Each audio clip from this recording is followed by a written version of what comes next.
എന്താണ് സമാധാനപരമായൊരു സ്വഭാവം? നമുക്കതിന്റെ ഉള്ളിലേക്കൊന്ന് നോക്കാം.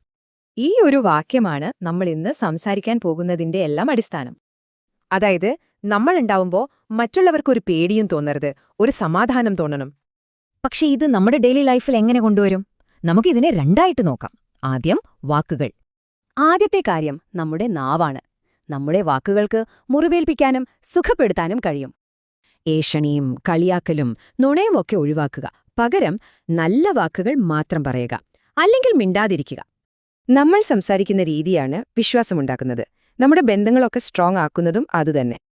ഇനി വാക്കുകൾ കഴിഞ്ഞാല് അടുത്തത് നമ്മുടെ പ്രവൃത്തികളാണ്. ഇതാണ് രണ്ടാമത്തെ പോയിന്റ്.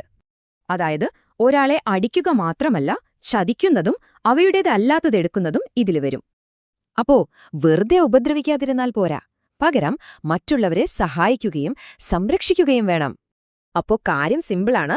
മറ്റുള്ളവരെ ദ്രോഹിക്കാതിരിക്കുക മാത്രമല്ല, അവർക്കൊരു സഹായമാവുക എന്നതാണ് പ്രധാനം. അപ്പോ ഈ രണ്ട് കാര്യങ്ങളും, നല്ല വാക്കും നല്ല പ്രവൃത്തിയും ഒന്നിച്ചു വരുമ്പോ എന്താ സംഭവിക്കുക? വളരെ സിമ്പിളാണ്. ആദ്യം വാക്കുകൾ ശ്രദ്ധിക്കുക, പിന്നെ പ്രവൃത്തികൾ. ഇത് രണ്ടും ചേർന്നാൽ വിശ്വാസവും സുരക്ഷിതത്വവും ഉണ്ടാകും. അപ്പോ മനസ്സിലായില്ലേ? സമാധാനം എന്നത് വെറുമൊരു വാക്കല്ല, അത് നമ്മുടെ പ്രവൃത്തികളിൽ കാണിക്കേണ്ട ഒന്നാണ്. ഒന്ന് ചിന്തിച്ചു നോക്കൂ, എല്ലാവരും ഇങ്ങനെ ജീവിച്ചാൽ നമ്മുടെ സമൂഹം എത്ര നന്നായനെ. മുസ്ലിം എന്നു പറയുന്നത് തന്റെ നാവിലും കൈകളിലും നിന്ന് മറ്റുള്ളവർ സുരക്ഷിതരായിരിക്കുന്ന ആളാണ്. If you liked this video, please like, comment and share.